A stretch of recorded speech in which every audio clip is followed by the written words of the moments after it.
Recently,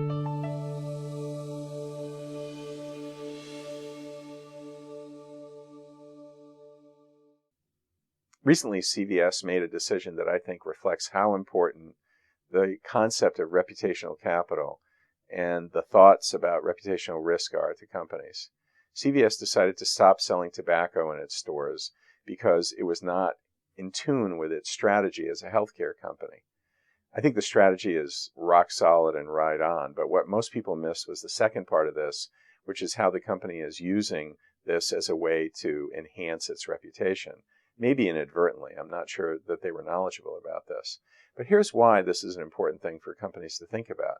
By making this decision, the next day we saw the President of the United States coming out in favor of CVS. We saw front page articles on media outlets like the New York Times and on CNN. And we find that these things immediately gave kudos to CVS for the decision they were making. And more companies need to think about this. And what I usually like to ask companies to do is to do two things. First, start by asking yourself the question, what are we doing that we shouldn't be doing?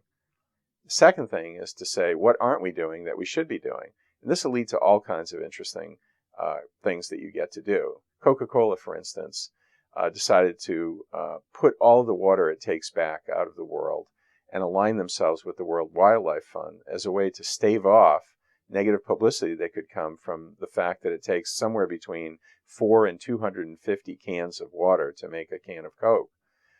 McDonald's got rid of smoking in its restaurants 10 years before any law changed. And in this way, the company got the benefit of making a decision that was good for society and good for themselves, concept of shared value.